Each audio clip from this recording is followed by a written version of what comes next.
What's going on, everyone? This is Mitch. Hope you guys have been having a great Monday and a great start to your work week so far. There is a lot to break down, a lot to talk about. As you can tell, there's a ton of tabs open here. So we're going to get as detailed as possible on each individual threat coming up. And it's going to be starting tonight with a severe weather threat. Tomorrow will be a severe weather threat also with a kind of a low chance tornado threat for certain areas.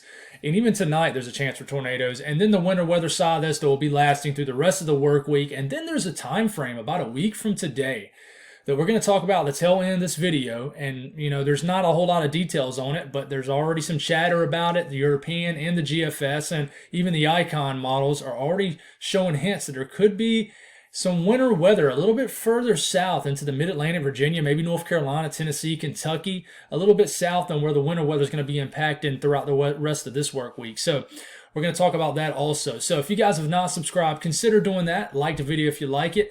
When you guys subscribe, it really means a lot, especially, when you make these longer videos and try to get super detailed on everything. You guys supporting me in that way means the absolute world. So I really appreciate that and the ongoing support. Hit me up on my social media links over here. It's a great way to stay up to date. I like to have a little fun on Twitter.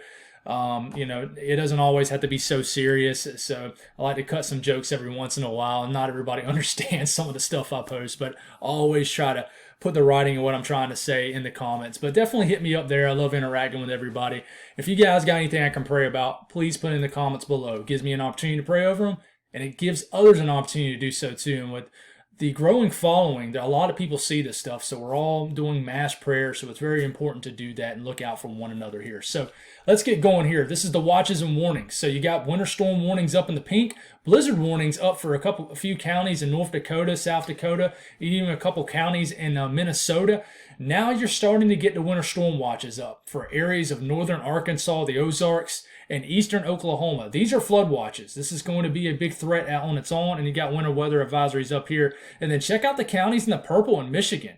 You guys are under ice storm warnings.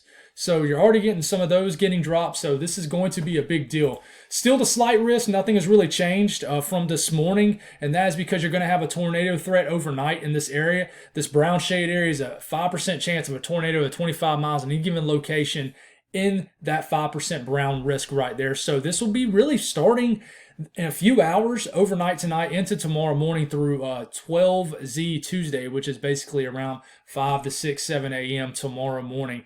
And then getting into tomorrow afternoon, which is lasting, basically 24 hours from the start of tomorrow morning all the way through Wednesday morning, you have the slight risk up for areas like Jackson, Mississippi, Nashville, Tennessee, Jackson, Tennessee, Memphis, Tennessee, yes, including even areas into the Quad States regions, into Western Kentucky.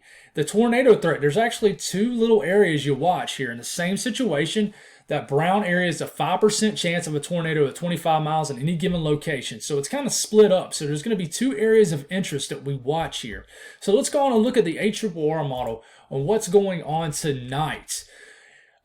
Probably here in the next couple hours, you're going to get some storm development in areas of Texas. This is going to move into southern sections of Oklahoma. I think these storms are going to be more so congealed together. You're not going to have any discrete supercells or anything like that, but a low-level jet begins to ramp up in this area. You have some higher dew points up into the mid-60s to get all the way into southern Missouri. It's crazy because this same area is going to be ongoing an ice storm in about 24 hours after the severe weather threat. So a very dynamic system on what's going on here. Severe weather threat moves through. Any of these storms could produce some hail overnight. So have a way to get alerts if you're in the Ozarks area, southern Missouri, eastern Oklahoma. Have a way to get alerts overnight. Heck, it wouldn't hurt just to get up in the middle of the night, set your alarm every few hours, and just check the radar. Make sure everything's good for you and your family, or just yourself, or whatever you got going on, you and your dog, your cat, your fish. You want to stay safe for sure. So you got that threat that continues to move through. You're getting into Tuesday morning, the threat begins to diminish. The cold air really begins to sink in, and then you lose that severe weather threat. And what's going on here is you got this push of dew points right here, gets into the 60s. And then you have this tight gradient, a huge change in air masses. These are not temperatures. These are dew points. Arctic air moving through. You got the lift that occurs with these dew points moving in, and then dew points get all the way into the low 60s, all the way into Missouri. So there's going to be that low-level moisture in place with these storms, they're going to provide some storm development. There's going to be some cape in this area too. Not much, hardly nothing, but a little bit to work with. So some storm juice right into this area.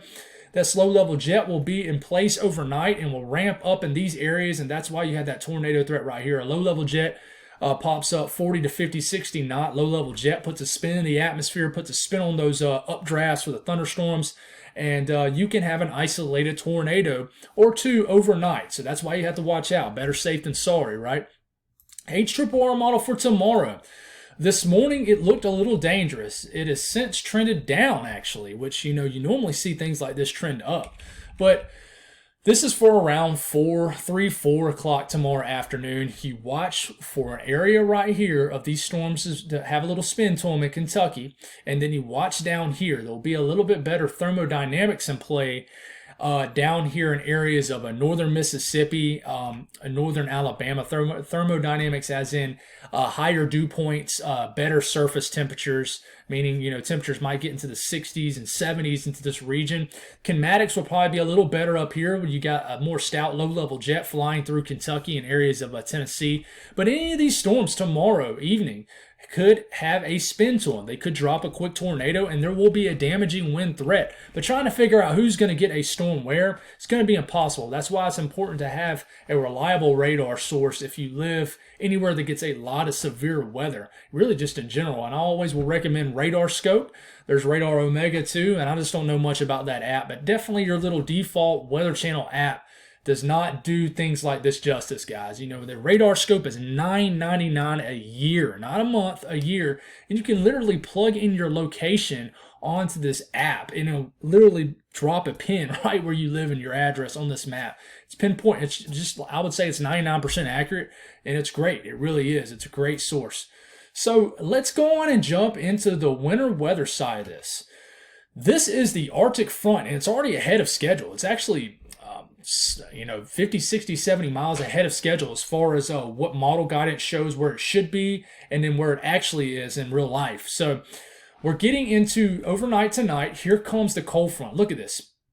I'll stop this. This is around midnight in Texas. You got temperatures still around 70 degrees almost in Dallas, into the 60s in Oklahoma City. And then look at this cold front. I'm talking about the temperatures drop, 10, 20 degrees in just a couple hour period. I mean, at least. And then, look at this. Let's get all the way into Tuesday morning. You're still in the 60s in Dallas, but just north over the Oklahoma-Texas line, you're getting into the 30s, and then you're into the teens and the single digits into areas of Nebraska. So if you're, for instance, in Dallas, I'm using you guys as an example, temperatures will actually warm tomorrow morning. And then, as it's warming, the front will move through, and you'll feel it when it moves through. Temperatures will drop like a rock the rest of the afternoon and evening, and then you'll have that beautiful look where you got sub-freezing temperatures in the panhandle of Texas and temperatures into the 80s in southern Texas. So this will set the stage for the cold weather. And you take this all the way into Wednesday morning, and you got single digits getting into Oklahoma, Kansas, and just a nasty Arctic air mass that moves in. So what we're going to do here is what we have been doing, and we're going to take a look at the south central U.S., the Ohio Valley, and then the Northeast, and we're going to compare and contrast the GFS and the European.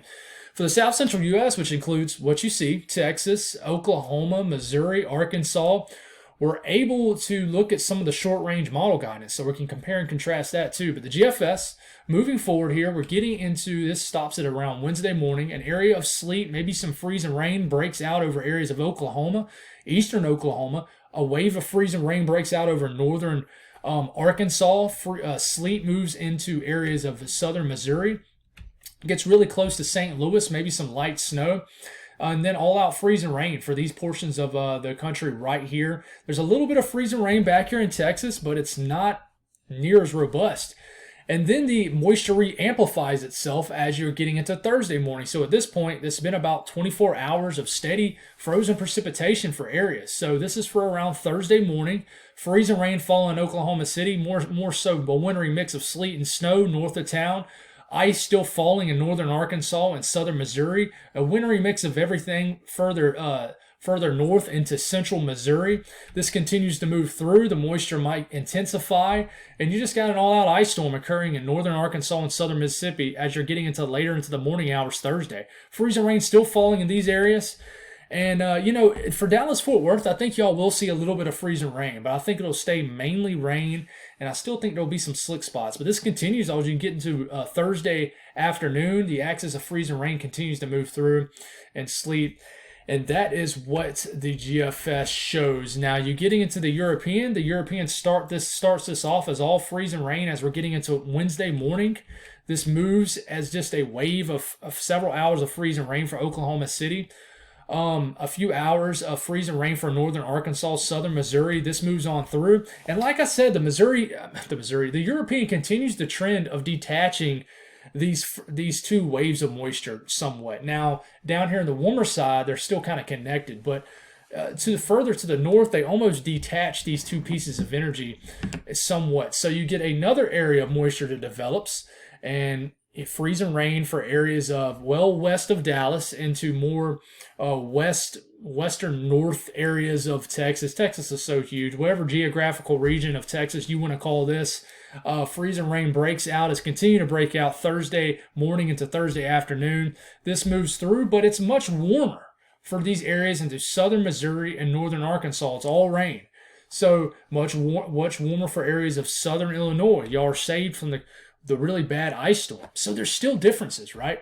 HRRR model, we are now in range. We're 48 hours out of the latest long range. Same kind of deal. Wednesday morning breaks out a wave of some freezing rain, gets into Oklahoma City. That moves through, and then that's it. That's as far out as we can go is into around lunchtime Wednesday. But you notice there's not really anything showing up in Texas. You look at NAM. The NAM is a little different.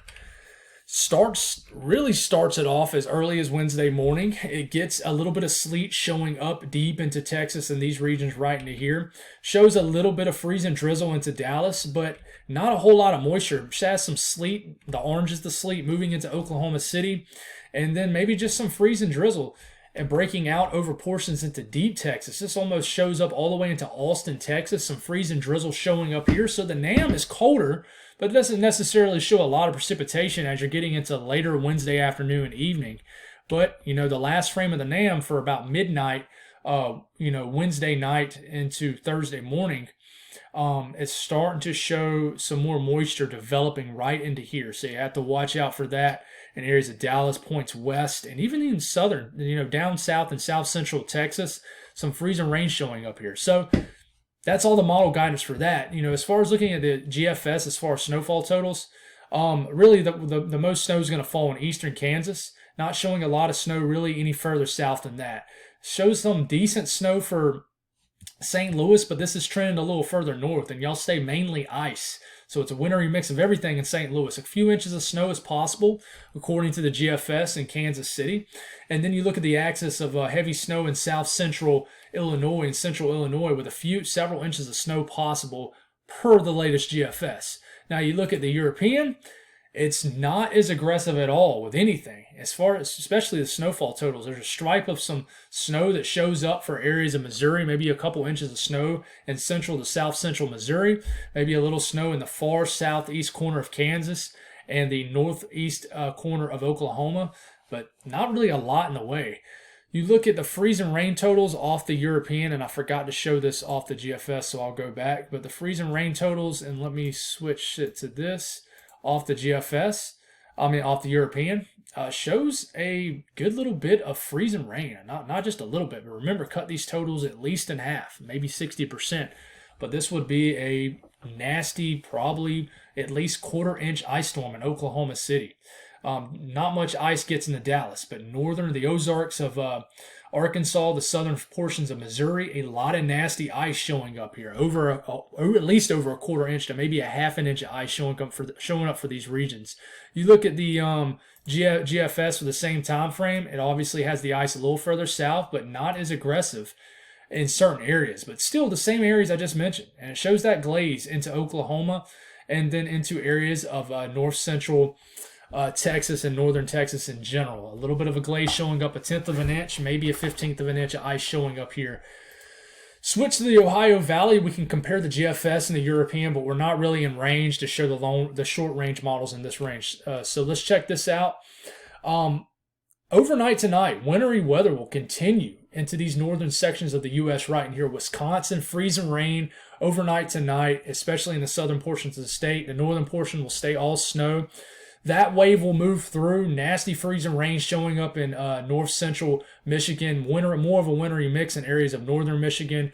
And then this section of Michigan right here in between the Great Lakes there. Low pressure is not a favorable route at all for anything for Chicago. But a nasty ice storm really gets cranked up here as we get into tomorrow for this section of Missouri, from Michigan, well north of Detroit, well north of Detroit. And then some nasty snow starts to show up for areas. I don't know why I keep using the word nasty, but some heavier snow begins to show up for Minneapolis as we're getting into tomorrow, late morning, early afternoon for those folks. And then that might move into Wisconsin. But, a pretty significant ice storm showing up for areas of Michigan. That's why y'all are under that ice storm warning for portions of Michigan as this moves through. And what is really unfortunate is really cold air moves in after this, so there's not going to be a lot of melting. But here comes this next system.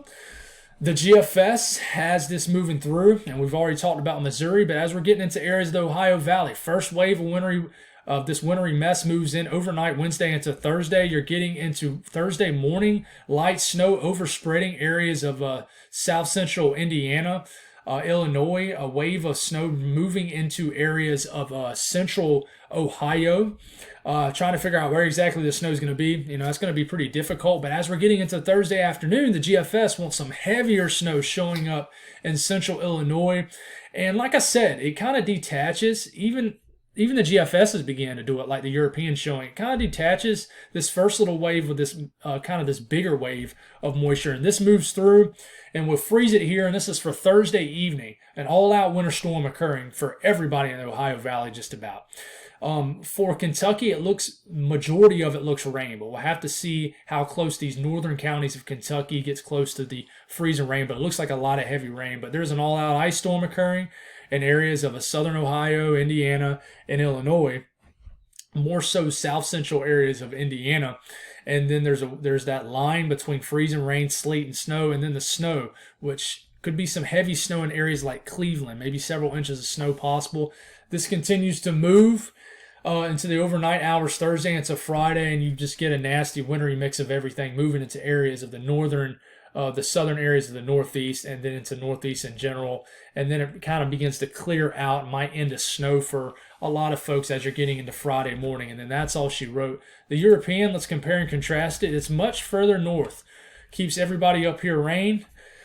We get into this next system. Here it comes. The first wave of moisture really isn't what the GFS and the European are battling about. It's really the second push of moisture. So this first wave of moisture will bring a light band of snow into Thursday morning for Ohio, Indiana, Illinois. It's the second push of moisture.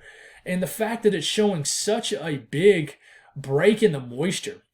So this is 18Z, which is around the middle of the day Thursday into early afternoon for the European. You look at the same time frame for the GFS, and sure, there's definitely still a break in here, but you compare it to the European, it's not as substantial. And on the GFS, you already have more moisture, definitely filling in a lot further east. But GFS moves this in. It's just not as an amped up storm in general for the Ohio Valley and the south central U.S. is what the GFS is showing. But you basically, on the European, you can shift all the frozen precipitation just more north. So the areas that were showing that heavy snow and sleet is more so ice on the European for central areas of Indiana, central areas of Ohio. And it looks like Cleveland starts to mix more with a wintry mix. And this moves into Pennsylvania and really could become a nasty ice storm. Pittsburgh, you guys are kind of where the low pressure is basically going to try to move right over you guys. So I think y'all could start off as a wintry mix, but then maybe mix to all rain for a large point of the storm until you get into later Friday where it might switch to a band of snow. We'll have to watch that here and see how this works out here. But the GFS, as far as snowfall totals, what do we got here? Moving forward here, expect a lot of snow and freezing rain up here. And then the GFS wants to put a nice band of snow. This takes us all the way through basically Friday evening. A nice band of snow through the central part of the Ohio Valley, of several inches of snow possible. You know, you look at the freezing rain totals, though, and this is the thing you got to worry about. If the GFS was correct, you have basically ice storm criteria ice for southern sections of the Ohio Valley, southern Indiana, southern Illinois, and central and southern areas of Ohio. But remember, cut those totals. You're seeing like a 3/4 of an inch here of ice. I would cut those totals by at least 50%, but still that's a 1/4 inch of ice. 30th of an inch of ice. That's still a lot of ice. That ice that can bring down tree limbs and things like that and power lines. So, running out of breath, guys, but we're working on through as we're about 20 minutes in. We're getting to the end. Thank you guys if you're still watching. I appreciate you guys so much. It takes so much time to make these videos when there's so much to talk about, but I'm trying to push through this because I enjoy doing this, and I know that there's a big time future with doing this, so I'm going to keep pushing through for you guys. So the European first wave gets into the second wave, and we are, I think, now on, no, we're good. So we're good here. The European brings this next wave of moisture, and why is it moving so incredibly slow? Here we go. You don't want to see that surprise. Bang. Oh. They don't need to tease you with that. That's that storm system I'm talking about a week from today that the European is wanting to drop a paste bomb on Virginia and North Carolina. But anyways, let's keep talking about the Ohio Valley. European, as far as snowfall totals, it's the same kind of band of snow, but it's further north and it's not as crazy. And I think the reason we're kind of jacked up here is because we're in centimeters. Yeah. I was wondering, something looked very off there. So that was centimeters. So this is inches. So, same kind of deal, you know, a band of snow, but it's just further north, right? So, and it's not as heavy as snow. You're not seeing these crazy snowfall show up like the GFS. And not to say the GFS won't be correct, but I can tell you the National Weather Service is leaning probably towards the European based off what I'm seeing with their National Weather Service forecast. So, got to watch out for snow. But you look at the freezing rain, and the freezing rain still looks disruptive for these areas. It really does. Nothing, you know, crazy what the GFS is showing, but still some nasty ice totals showing up for the Ohio Valley. That's for sure. Let's switch it to the northeast, because this is a big question mark. The first part of this system has trended a little bit colder for the northern sections of the northeast. Maybe some more ice for areas of Vermont, New Hampshire, and then to Maine. This could maybe be a nasty little ice event for areas in Maine. That moves through. It's all rain for everybody else. We're getting into Wednesday afternoon, Wednesday evening, Thursday morning. Here it comes. Here comes the frozen precipitation sneaking into the picture into Pennsylvania, maybe certain northern areas of West Virginia. Then it begins to amplify itself and really get cranked up here as that low pressure gets close and you get a lot of moisture that starts to move into here into Pennsylvania. You got ice into Pittsburgh. You got snow areas further north and east. And then this is just an all-out winter storm, if the GFS was correct, for even areas into Boston, Philadelphia. There's a lot of close, ice is really close to areas like Washington, D.C. New York City is getting a wintry mix of everything. It starts out as snow, goes to sleet, then the freezing rain. This is getting into overnight Thursday into Friday. Then we're getting into our Friday morning, heavy snow breaking out over Boston. I mean, this would be pretty heavy snow for Boston, really would. Sleet and freezing rain starts to mix in areas of Long Island and New York City. An all-out ice storm ongoing in sections of Pennsylvania, a large portion of Pennsylvania, which I really think is going to be the epicenter of the ice in the Northeast. But an interior, big-time snowfall for the interior Northeast. But this could be a big winter storm for areas further south into southern New England also, as we're getting into our Friday afternoon.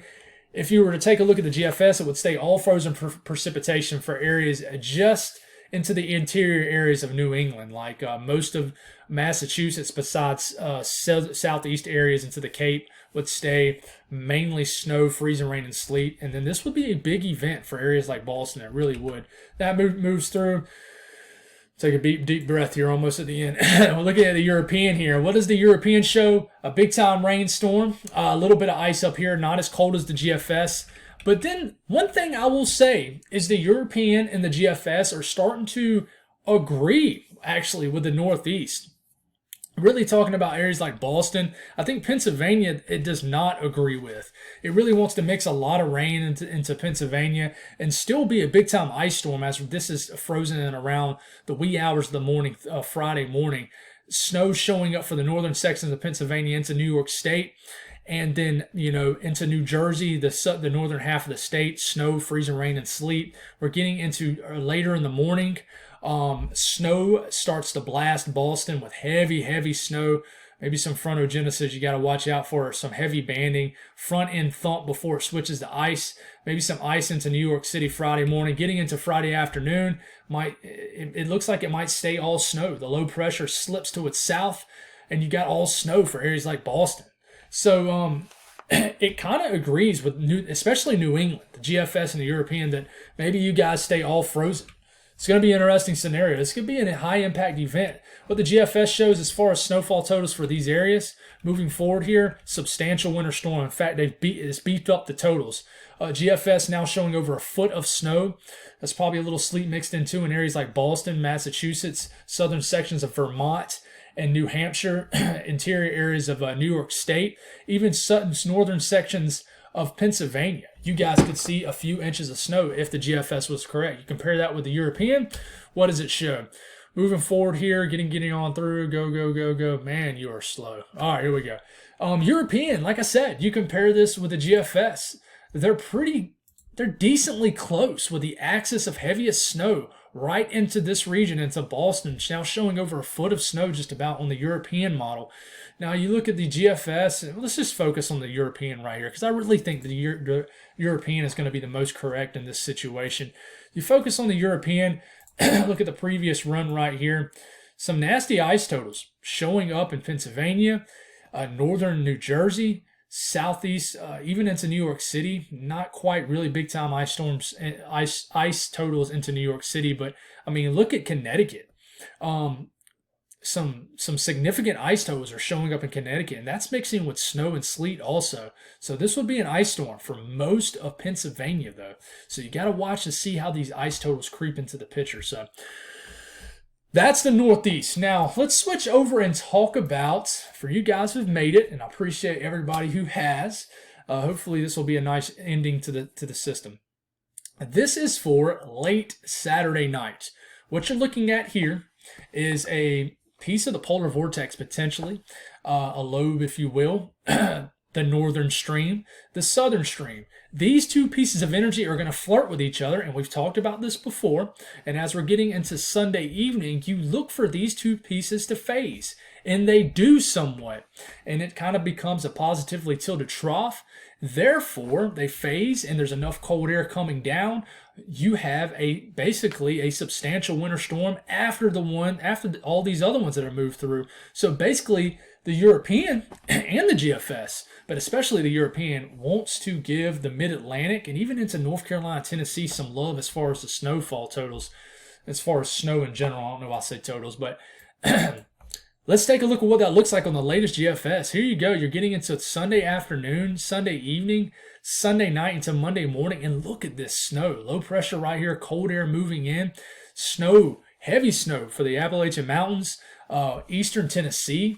I got a good friend up here that lives in northeast Tennessee who is definitely pulling for some snow. But Virginia, this will be an all-out snowstorm for you folks. But then you look at this frame. This is impressive. This is for Monday morning. Big-time snowstorm showing up for North Carolina, Virginia. This is basically will be a rain changing to snow kind of event as we end the last meteorological day of winter, which is February 28th.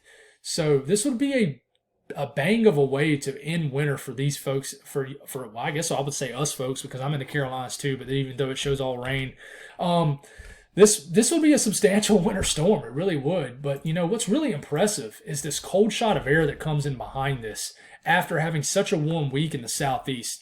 This is getting into Monday. This is Monday for highs, 30s, 40s for highs. You're getting into Monday night, into Tuesday morning. Look at these cold temperatures showing up into the Carolinas. Teens, deep into the 20s as we enter the first morning of March 1st. I mean, you're getting sub-freezing temperatures all the way almost into Florida. You compare this with the GFS. And the GFS is even colder with this cold air, I believe. At least it was earlier.